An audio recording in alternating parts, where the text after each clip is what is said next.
Have you been trying to figure out how to get more leads into your business, how to SEO your website, or what videos to actually create? If so, then this episode is for you. Today, I sit down with Charlie Cameron, who breaks things down step by step. As always, I'm your host and San Francisco referral partner, Sean Conkler. Charlie, we are live. Thanks for joining me, man. Appreciate it. John, I'm stoked to be here, man. Thank you for having me. I have a special thank you to Tiffany for introducing us. Yeah. It's wild. I remember talking to you, gosh, it was probably a couple months ago, but then trying to coordinate our schedules and coordinating this and syncing together, and it's finally happening. So We're I'm here. We really, made it. we made it. We did it. Yeah. You are, as Tiffany shared with me, just incredibly knowledgeable about SEO, about lead gen, for actually gathering leads of people who want to buy and sell, but then also attracting agents to grow your teams. And I feel like that section of our business, the marketing component, most agents don't even know how to start unpacking any of that thing. Is Yeah. that a true Well, that's statement? because nobody teaches you that part. It's like when when we grew up and we went to school, there was no tax class, there was no financial education class, right? And you're always excited for parallelogram season, right? Like, you don't know how to do any of the things. Same thing in real estate, right? The pre-licensing just keeps you out of jail. Doesn't actually teach you any real estate knowledge, and it doesn't teach you the most important thing, has nothing to do with real estate. It's getting the next client. Because if you don't have the next client, you don't have a business. Yeah. So if you're, a lot of agents, I see it. I started this way. Come in, you get your license, you you join the brokerage, and you're like, I'm here. What's up, everybody? Give me my leads. And they're like, what are you talking about? You're an independent contractor. You're an entrepreneur. Go get them yourself, right? Yeah. Yes, the brokerage is meant to provide tools and training and CRMs and all sorts of goodies to help you, but they're not going to generate the leads for you. You It's have true. all you have is two options. You can either join a production team, like the one I have, and split 50% of your commissions before the brokerage commission and take that person's leads who knows how to generate leads, or you can figure out how to generate leads, which is not necessarily simple or easy because most people like try one thing for one moment and then go, well, that didn't work, on to the next. And that's just not ever going to work. You Yeah. have to be consistent at a few things before you really take off. It's so true. I mean, and if anybody's listened to the podcast for any duration of time, I talk about fitness to nauseum. But it's like you don't go to the gym once and go, "Wow, I'm fit for life. That's it. I'm done." It's a consistent thing. And in addition to, you got to have a plan. Like you just can't walk around, meander the gym, lift one weight, and then like walk out. But you have to have a very planned strategy. One of the piece of it, the two things I heard when I first got into the business that really struck and stuck with me is as soon as escrow closes, you're unemployed, which was like, holy Oh, crap. that's good. I have That's to keep good. moving forward. I'm a shark. I have to keep swimming or I'm going to drown. And then the second part is it's from Grant Cardone, but if you don't know me, you're not going to do business with me. And so my mindset right out of the gate was, okay, how do I actually get people to know my name and then eventually get them to like me and then eventually get them to trust me so I can help them make this life altering choice? So how do you approach it? Man, that was good. I'm also a Grant fan, but you're 100% right. Like you have multiple ways to go out there and generate leads. In fact, there's well more than 100. I made a list in one day that was more than 100, right? But what you have to do is establish relationships. And so there's two ways essentially you can do that. You can outbound. You can try and go out there and establish relationships, whether that's one way cold calling, whether that's going to networking events, hosting networking events, just door knocking or talking to your neighbors about real estate, posting on your Facebook about real estate. That's, that one's a little bit different because you can get multiple eyeballs, but, you can outbound it and try and push stuff out there, or you can inbound it. You can put content out there where people who are looking for information, let's say on your real estate market or on your team or your brokerage, can find it, find you, establish a relationship with you by consuming some of your content, and then now they're reaching out out of the blue, you never met them before, to work with you. Um, there's kind of two schools of thought here. I'm more of the latter one where, hey, I'm going to put content out there where it can get hundreds to thousands of eyeballs, right? Because yes, I can go to a meetup and I see lots of agents who are successful doing that kind of stuff, and I can shake hands and talk to one person at a time and have one conversation at a time. Or I can put one 10-minute video out there that gets watched 1,000 times, and that's 1,000 conversations I just had, right? True. Without me having to be there. That's duplicity, right? So you're exponentially increasing the potential to create a client. And to your point about trust, there's a specific term, and I just can't remember the name of it, where humans will build a one-sided relationship. For example, we have that with, like, let's say characters in movies, like James Bond, for example. We know the specific type of drink, we know his title, we know his clothing, his car, his watch. Like we know very specific things about so we have a relationship with that character, though they know nothing about us. And so when it comes to social media, that same thing happens. And I wish I could remember this specific term of that type of relationship, but people can absolutely bond with you just by you putting out content to the point where you become a trusted authority, and then they just either pick up the phone and reach out to you, or they shoot you the email or whatever opt-in freebie offer you potentially have. You said something fascinating right before we hopped on, and I was asking you the difference basically in this approach to marketing of going after agents to grow your team or to go after buyers and sellers, and you're like, it's basically the same, which is interesting, right? Because it's the same, like the same activity and effort goes out there. The content, the message and messaging is different. So what components of that are the same? Yeah, I mean the way you do keyword research, the way you optimize videos or blog posts for specific keywords to rank or to get views. The way you need to be consistent and create consistent content. All of those things are essentially the same. The tools you use are exactly the same. The only real difference is where you're trying to rank, right? And the content is slightly different, right? I have two separate channels for those, right? Two separate blogs, two separate YouTube channels, because you don't want a client to stumble upon hey, join my team. Like that's not going to go well, right? Both channels, both would drop, as opposed to having two separate ones. But really, you're just looking at ranking it on a national basis or a local basis. That's the way I kind of look at it, right? So if you want to rank for stuff locally in your market, hot damn, that's easy, because guess what? Nobody knows how to do it right. It's not hard. They're just not doing it right, right? I see real estate agents posting some crappy, handheld walkthrough video where they're not even in it of a house and posting on YouTube with the address, not even their face, and it's like no keywords, no tags. It's like, why would you expect that to ever get any views?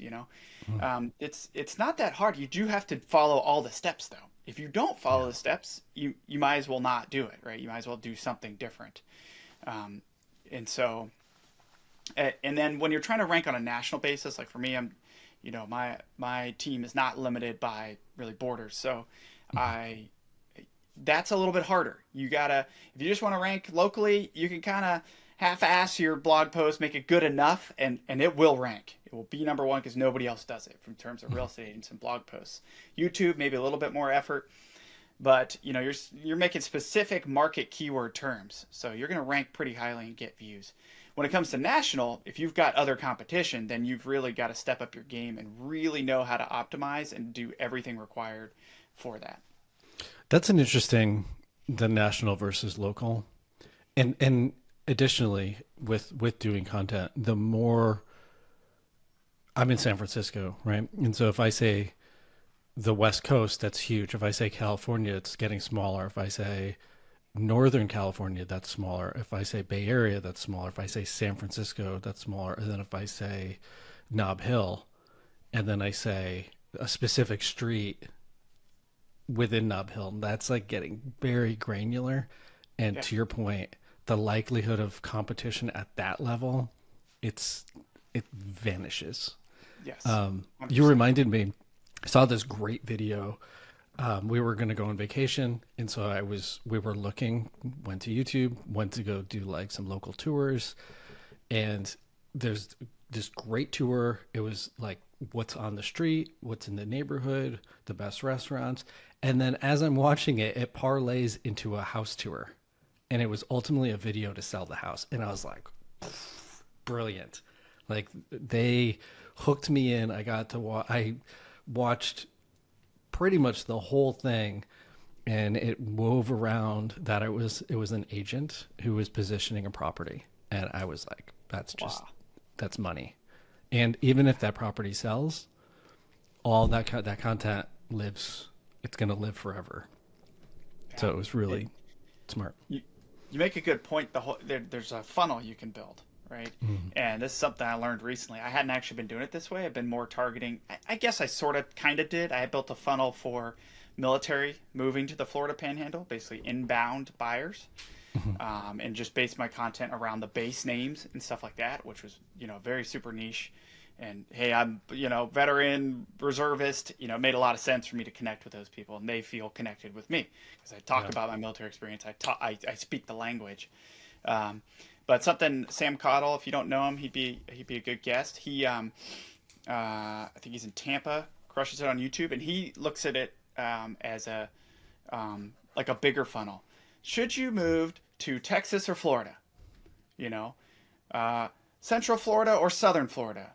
Or the Panhandle, and then he does this like this versus that, this versus that, this versus that, all the way down to this neighborhood versus this neighborhood in Tampa, and then gets down to, hey, well, here's what you need to know about this neighborhood. So he drills it down and says, hey, people are going to come to the funnel up here, then they might watch a Florida video, then they might watch a Tampa video, and ultimately by the end of it, they're going to want to buy a house in Tampa, right? Which is kind of cool. Smart. I mean, don't be untruthful. Obviously, if there are cons to living there, put those up there because people are gonna they're gonna know if you're just like, oh, everything's great, right?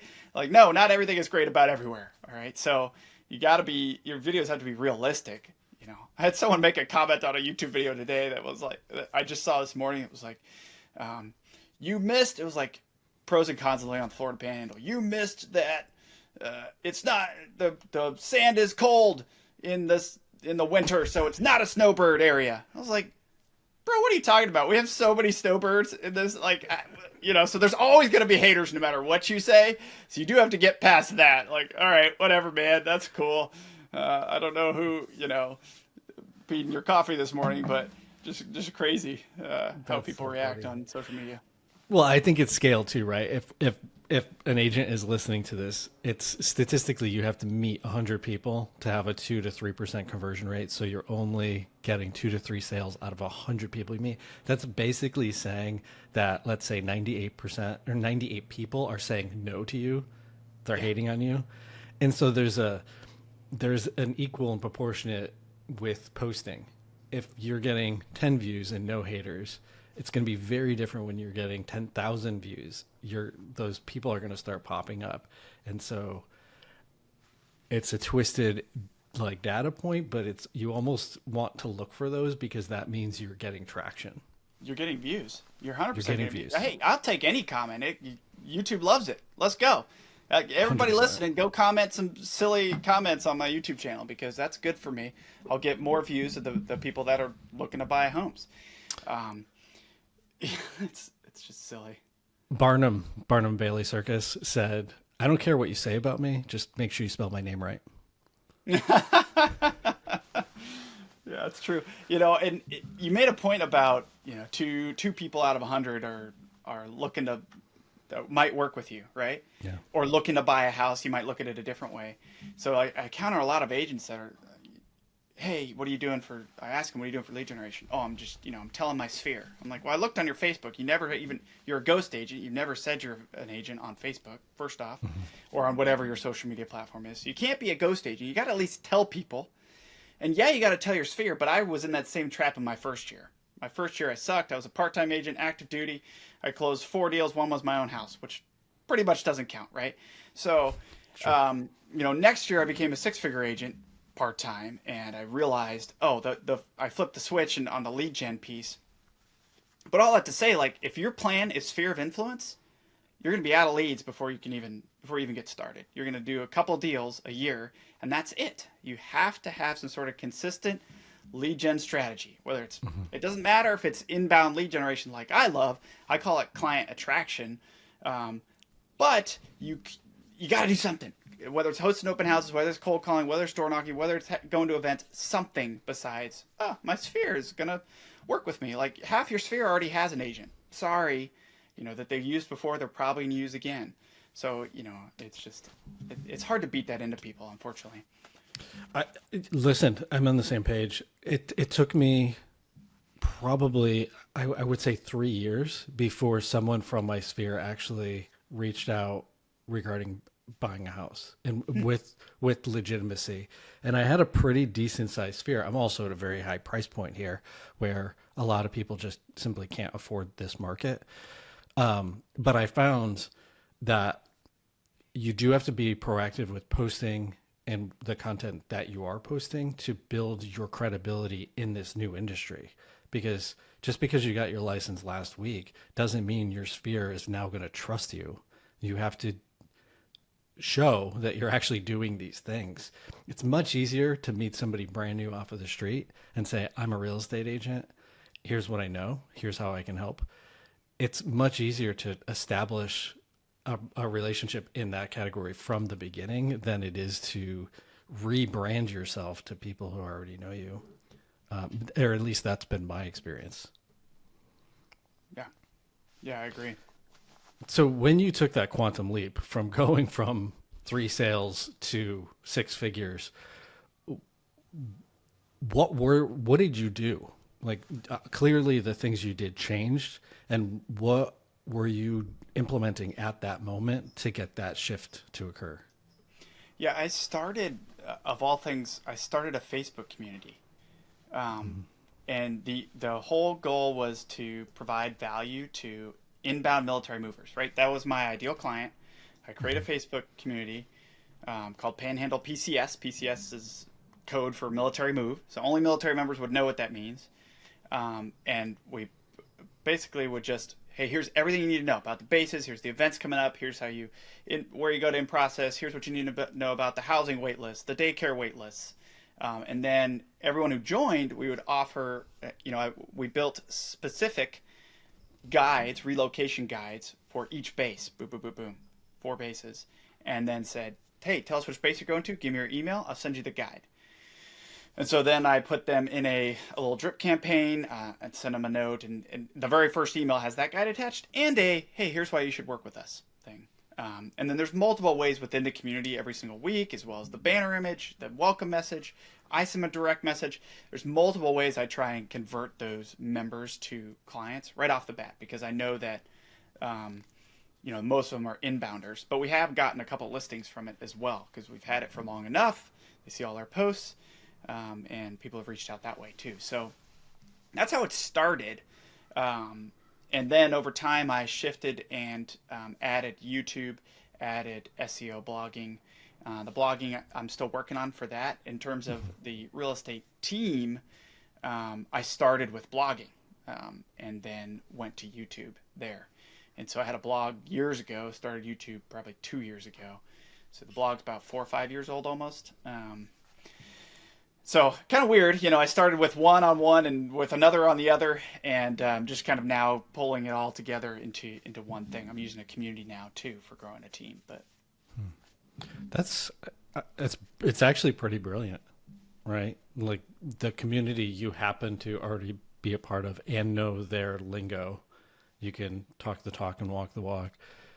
They also have a need to find a home, and so you're immediately pre-positioned to pounce. And I think it's so incredibly important to find your specific group, find that community. And there's so many different ones. It doesn't, just because you're not in the military doesn't mean you can't succeed at this. You just have to find who's that group. What's your area unique for? With San Francisco, we're mass transient. We attract all the best tech employees from around the world all the time, which means people are moving here all the time, which also then means they don't know where stuff is. They don't know where. Best places to live for Google employees. Best places to live for Tesla employees. Best places, man, we could come up with 100 videos right now or blog posts that you could create that will rank number one, that will drive people to you to work with you. It's 100% true. And, in addition to just from you spitballing that, it's like best neighborhood. And then here's additional feeders into the 10 best restaurants in this neighborhood, the 10 best coffee shops, the 10 best XYZ. And just you keep layering and layering and layering.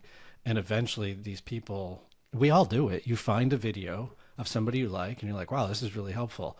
Let me go see what else they have to offer. And you're like, oh my God, they have this other thing about this thing that I'm also interested in. And then you click on that and you're like, oh, wow, they actually have a free guide. Let me go and I like this person. I like how they communicate. I like their style. Let me willingly give up my email in exchange for this amazing thing that they're about to give me. And then ultimately, that's when the sale can start because now you're in the driver's seat with their email. And then you can continue to build a relationship until they're ready to make a move. Yep. It's funny.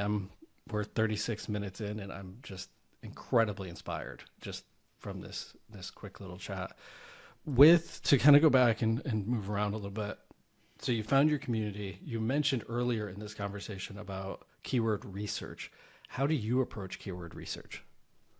Yeah, it depends on what platform, but generally it's a number of ways. It's either something that my community is asking for, right? Yeah. Whether it's real estate agents are asking about, let's say, best brokerage for part-time agents, best brokerage for investors might be good ones, right? And so I can write about those. Or maybe my community is asking about how to use Facebook groups for getting clients, right? For lead generation for Facebook groups for agents. Could write about that.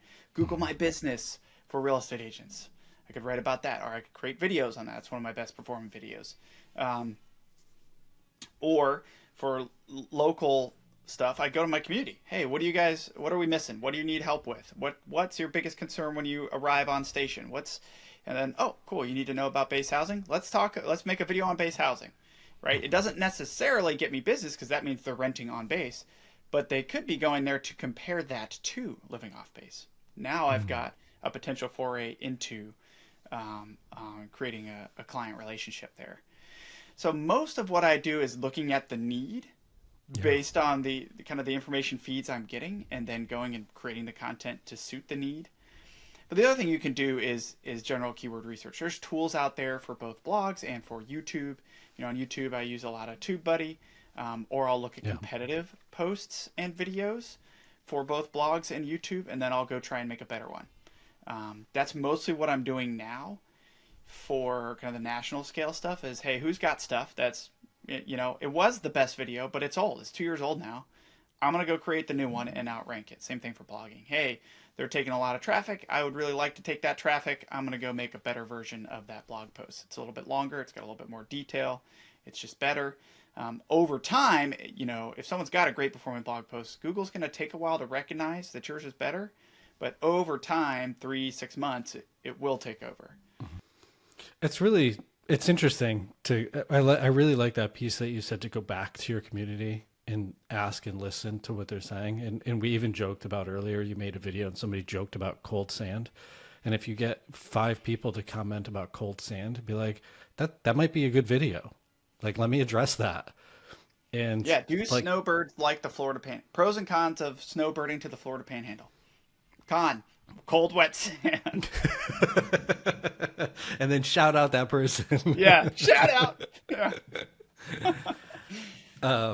Yeah, I mean, it's all just feedback, right? And it's, but I also feel it's a numbers game. Like with this podcast, with the different stuff I've worked on and we briefly chatted about this before. You can make the most kick-ass video that you've SEO'd to the high hills. You did all of your research. You spent more time editing it than any other video, and it flops. Yep. And then 100%. you have that other video that you were driving, you jumped in your car, had a thought, recorded it in 30 seconds, and boom, that one pops. So additionally, there's no rhyme or reason, but you just have to do the work, is what it always Yeah. comes down to. I heard a tip recently that I never occurred to me that I'm going to be implementing, which is on YouTube. If the video is longer than 10 minutes, Mm. that's the minimum YouTube needs to serve an ad. And so you should never make your videos less than 10 minutes because YouTube wants to promote the ones that it can show an ad on, which makes total sense. I was like, huh, I've been kind of cutting mine just short of that. So from now on, we will be over 10 minutes. Um, And in addition to, if you have over 1,000 subscribers, you can then monetize. You can actually make a little scratch from it, which is nice. I haven't turned that on. I guess I should look into that. But you have to you don't have to. The more specific your content is for a specific community solving a specific problem, the easier of a time you are going to have to grow your channel or your outlet. It's when agents do that popcorn approach, and they're just like, it's the best time to sell, it's the best time to buy. We're over here. You'll get no traction, and it's kind of like the agents who talk about it's the best time to sell, and they send that to other agents. It's like it's a great message, wrong market. So segment Yeah. your list, which we could probably rant on for a whole hour about. Well, you mentioned niches earlier. I want to pull on that thread for just a second because I think Yeah, it's please. super important. Like if you're the agent that's just like, yes, I could sell that plot of land and I could sell that commercial and I could sell that luxury house and I can work with a VA buyer, and it's like, then what is your actual skill set? Because certainly you don't enter the industry knowing all of those things, right? So you got to step back and think about. And I interviewed a lot of bilingual agents, and I love it. I love it because I said, well, that's your niche. You just make, videos in Spanish for your area, and that's it. You are the agent who serves Spanish speaking clients in San Diego or whatever, right? Like, do that because you will be the only one doing it, and you can target that entire audience. That audience is yours. If you go out there and are just like, I'm the San Diego agent, right? There's other agents out there that in San Diego that are making YouTube videos that are also the San Diego agent. So if you can set yourself apart, like I'm the only agent there's a couple other teams that have like a military-esque name, but as far as I'm aware, I'm the only team that has military in the name. Military home team.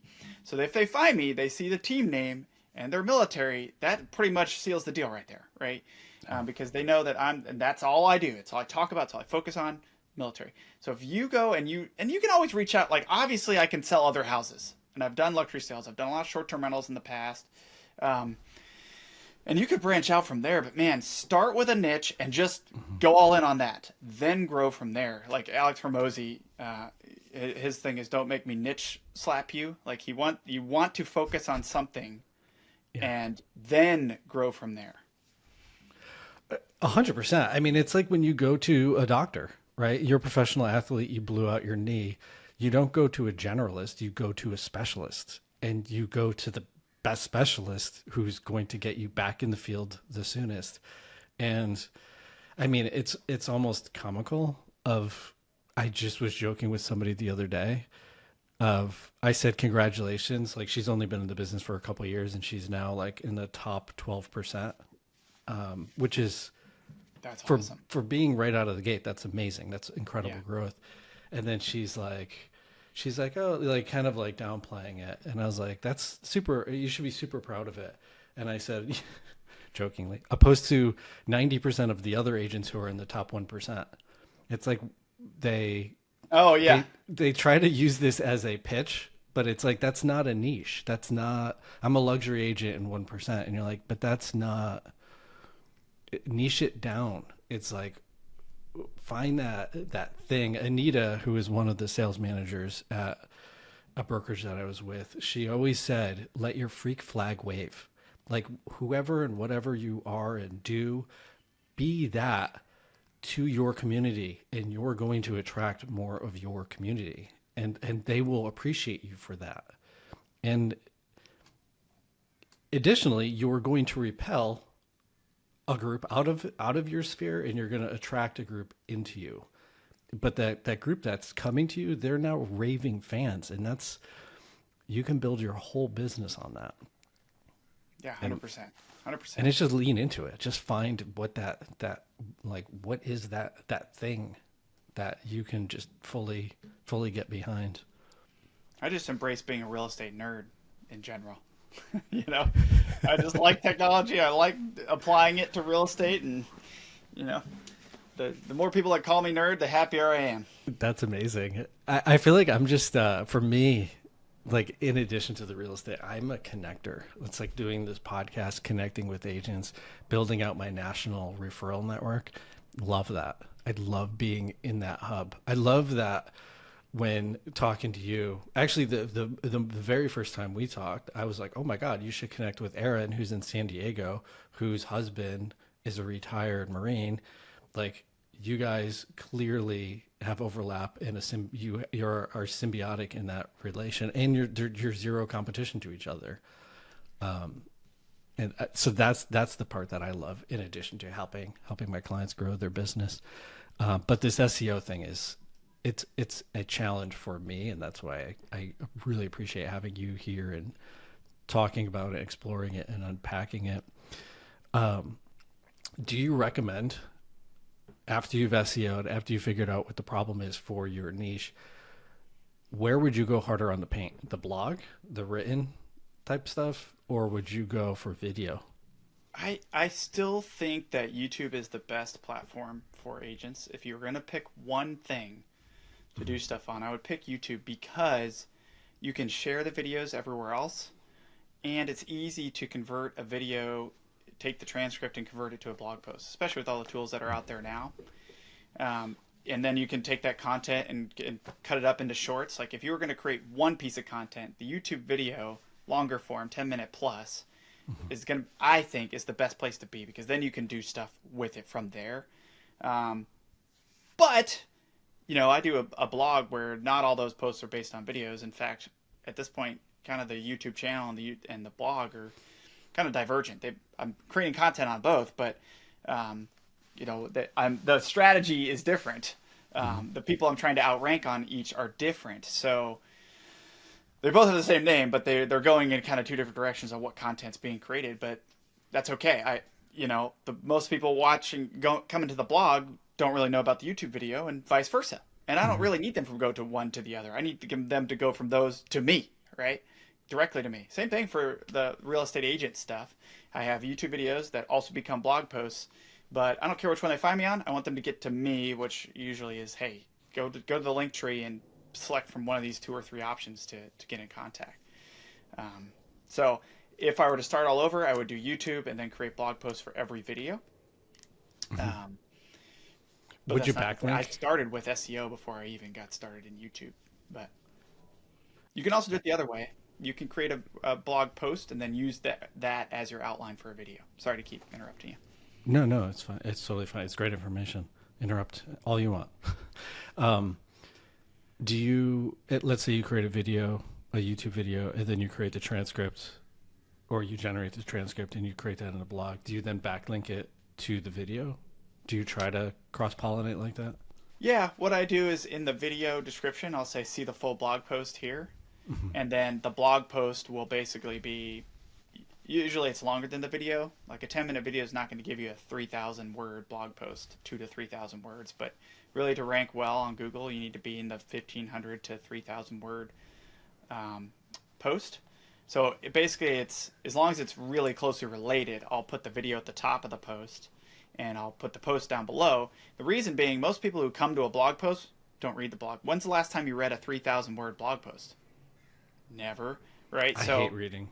Yeah, like yeah. On so computers. Most people come to it, they'll skim it for the information they need, they're gone, right? So if you look at your blog, data, it's like, how did they only spend 2 minutes on this 3,000 word blog post? It's because there's no attention span anymore. So if there's a video there, though, they're going to opt to watch that video rather than read the blog post. So it's good for you because it gets you more views, or people coming to the blog, finding you on Google search, then jump to the video. Another pro of having both is Google really loves that, because then they recognize that, hey, there's a blog post with one of our YouTube videos, and they'll show it right in the search results that they're tied together. And so you could potentially get more traffic to both by having them combined in one post. It's brilliant. And it's funny too, if you look at your own patterns, like if I look at my patterns, I won't read a 300 word or 3,000 word blog. It just, I don't like reading like that on a computer. I would do it in a book, no problem. But if it's in like bullet point form or bullet point with supporting pictures or supporting videos, I'm 100%. I can skim it, grab the pieces I need, and then I'm off to the races. Yep. And you're right, the way YouTube is owned by Google, and so they're of course going to feed each other. The AI is going to favor that type of content. It's such an interesting approach, and I know you have different silos of groups. Do you find this strategy works across all the different groups, meaning you're working on attracting agents to your team, you're working on attracting sellers, you're working on attracting buyers? Do you find this strategy applies seamlessly to all three, or it works better for one than another? In terms of clients, it works better for buyers. It doesn't work as well for listings. Most people, when they're going to list their home, they kind of already have someone in mind. Usually it was their buyer's agent. Or they're not really going to Google nearly as much to search for stuff. It's more better suited to buyers, especially if they're relocating to the area, for both YouTube and SEO. So really, I would target, if you're going to do YouTube or SEO, I would focus on targeting buyers, moving to like relocation buyers, and then you can sub down to your niche. Or relocating within the area, because then they're going, okay, I'm moving from the west side of town to east side of town. What do I need to know? You got to think about, what are people going to search about? Well, if they've already lived there for years, they probably aren't going to hop on there and be like, who's the best listing agent? And even then, how are you going to rank for that specifically? You could write posts on that. And then in terms of for national stuff, for attracting agents, it's kind of really up to you. How do you want to go about it? Who do you want to attract to your team, and why? Are you more localized? Are you not? And you kind of have to do that. What I focused on was what I could help others with. So for me, I started as a part-time agent, right? Okay, how do you be successful part-time? How do you lead generate part-time? How do you juggle both? How do you go from part-time to full-time? I was also an investor. So how do you use your real estate license for investing? What advantages are there? Should you become an investor agent? What's the best brokerage for an investor agent? And so I just focused on those initially, and then went from there. Okay, now I understand how to run a production team, making videos on that. Now I know how to build a national team, making videos on that, right? And so it's just been more of a, not really imposter syndrome, but I didn't know what I didn't know, so I only wanted to talk about things I could help others with. Right? Yeah. Because if they were going to join with me, I wanted to make sure it was something that I could actually add value to their business. Now it's, hey, let me show you how to attract clients in your business, right? Let me show you how to build a team. Let me show you how to invest in real estate while you sell houses, so that you don't have to sell houses forever. So that's really now my focus, is helping agents with client attraction and financial freedom. You made a really great point that I learned a couple of years ago, is you can either make content about you being an expert at a specific thing, or you can make content about your experience learning about this thing. Mm-hmm. And the two are vastly different. So you can alleviate some of the imposter syndrome by saying, when I moved to this place, these are the three things I learned first. And it's a truth. It's your experience. And there's nothing to imposter, because it's a reality.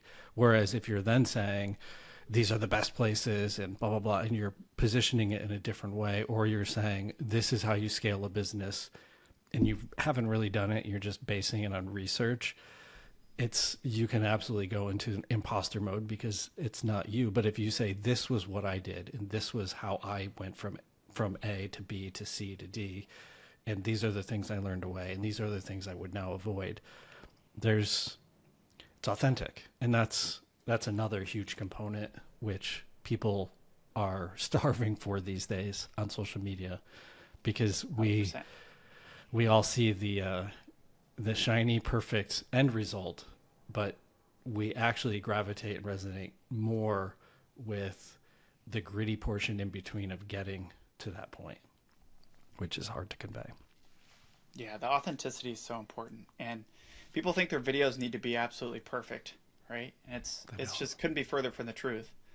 Like, people are wanting to understand that you're human and connect with you on a human level, right? Yeah. They don't want to see that you're an AI bot on the other end that never makes mistakes, right? They want to make sure that you're legit and hey, you make mistakes and maybe you speak in a language that they speak, like military terms, right? That's what they're looking for. And I think it makes so much more sense, like you said. I think that those videos perform a lot better. The authentic. Here was my experience versus I'm the expert, right? I'm the expert works if you really truly are the expert. The Grants and the Alex Hermosis of the world, but for the rest of us still trying to make it, the here's my experience with living at Eglin Air Force Base really is the better way to approach it. It's way easier, and you can weave in those trials and tribulations. And to your point about it doesn't have to be perfect, it genuinely doesn't. In most people, in any new activity, if you're taking up fishing or photography or whatever it is, everybody always goes to the gear. What gear do I need?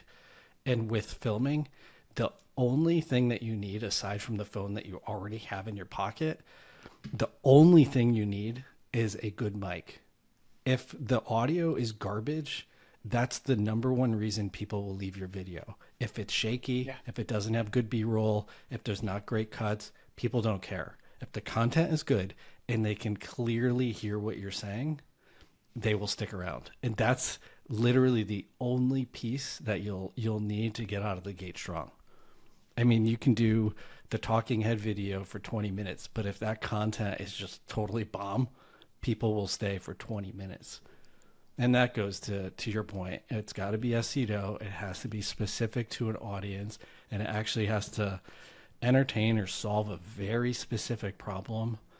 That one thing that is keeping them up at night, it has to just totally crush that as a solution, and people will stay till the end as long as they can hear you.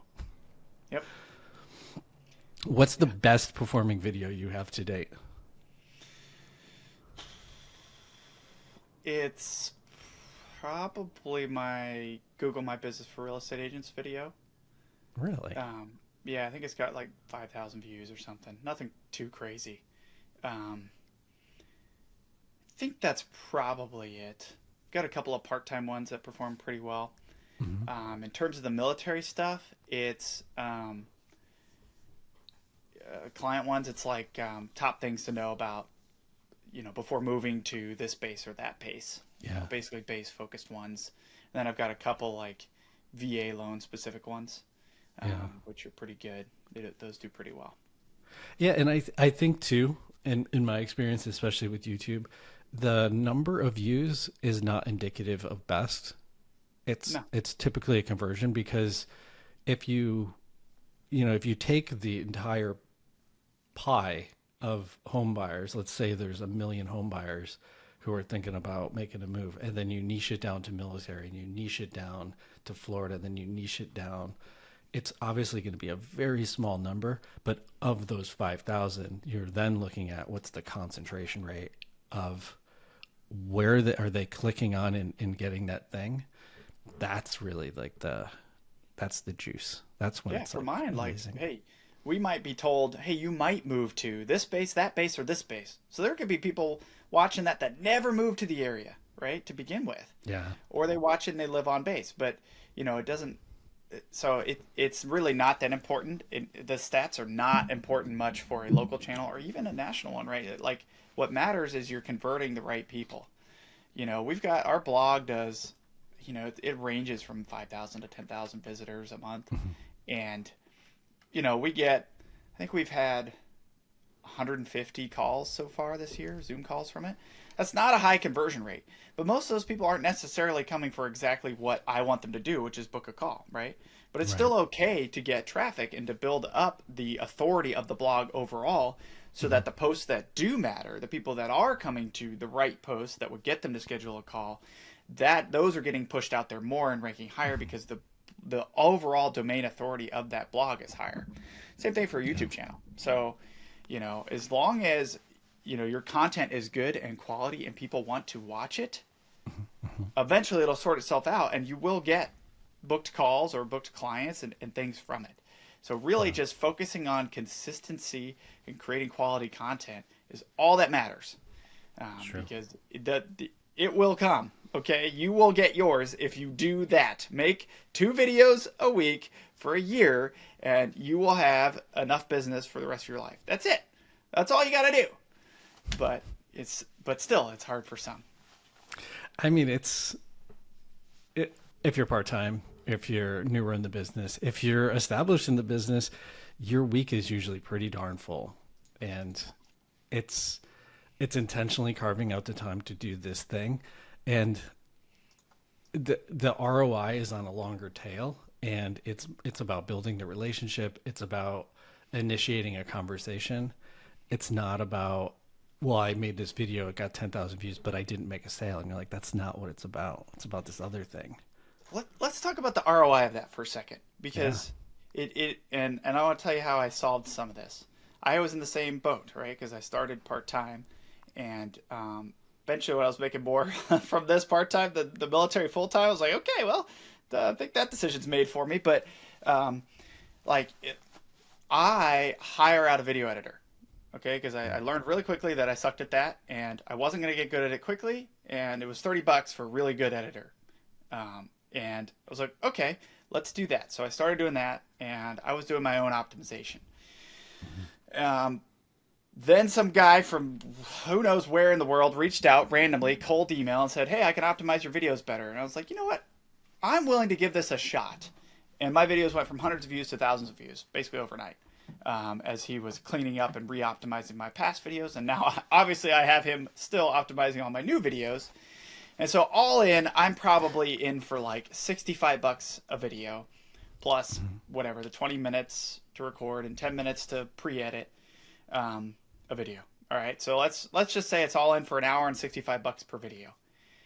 If I get one closing for the rest of eternity from that one video, okay, the ROI is like 100x. Okay, so it makes sense Yeah. to do the thing because all you need is one for that video to have paid off. And you're right, you don't know when that'll be. It could be 10 years from now. Certainly, if you have 5 videos, it'll probably be never. If you have 50 videos, it'll probably be once a month. And if you have 100 videos, it'll probably be once a week, right? Sure. So that's essentially what I've seen. So you've gotta. It's important to be consistent. It's important to actually go through with it and do it all. And honestly, I think I encourage every agent to outsource. So I built my own little content machine Yes. so that Yeah. I could basically outsource my own editing and optimization, and then I opened it up to my agents so they can plug their videos into the same thing, have them edited, have them optimized and posted for them, so they don't have to think about those things. And I even built a script drafter, of course using automation and AI. I told you I was a nerd, right? And so now all my agents have to do if they want to do YouTube is say, give me the scripts, boom, here's 120 scripts, go record, submit them to a Dropbox, and you're done. So now all Yeah. they have to do is record a couple times a week. It's that scale, right? It's Yeah. as soon as you can free up your schedule, you can start moving much faster. Yeah, it's funny with this podcast. It costs. I was able to actually reduce a bunch of costs. I've moved around my editors to get the audio version, the podcast, the video version, plus all the shorts and all the other components that go along with it. It's about $100 per guest that I have on the show. It used to be about 300, but the guests amazingly have been my best source of referrals. And in a location where your average price point is 1.5, this thing pays for its own vehicle, which is amazing. And so my commitment is time. But I also have to tip my hat to my operations manager who kind of keeps everything coordinated on points and creating the systems. So when we do hire that contractor, they plug in and we make sure that everything's happening. I would say the only curveball different with a podcast is it's a series. And so a lot of things are happening with different episodes all simultaneously, but you have to make sure everything's staying in order and the right videos are going with the right names. And so there's a little bit different of logistics, but it's the same thing. So same page, man. If you can outsource, do it yourself, figure it out, get a system going. So then when you hire somebody, you can know if they're executing the right way. But yeah, Yeah, I just tell scale. agents to figure out what they're going to do. If they really want to just knock it out, then set aside a budget. Like I do the same Yeah, thing. I have a VA now that writes her blog posts. She's cranking out 10 a week. I can't do that, right? that's Like, true. I set aside a budget. I want you to write a few hundred blog posts. When we're done, right? And so I tell my agents the same thing. Like, listen, if you're going to do YouTube, put a budget aside. Get your first couple closings. Put that in a bank account. That's now your money to pay for your videos and optimization. Go do it because it'll just, you get the pain out of the way and it'll pay off for eons. So, and this is actually something we just implemented, but I sat down and I wrote the most common questions that I hear from buyers at open houses, when I'm having consultations, when I'm at a dinner party, and I just wrote them out. And then I brought a new agent onto my team, gave it to her, and now she essentially needs to write one blog post a week. But what that's teaching her is how to answer these questions because they are the most popular questions you're going to have in this industry. And That's so awesome. it's serving two things. It's educating her and getting her more prepared and more confident to do this thing in a very competitive market. And we're creating content that will live forever.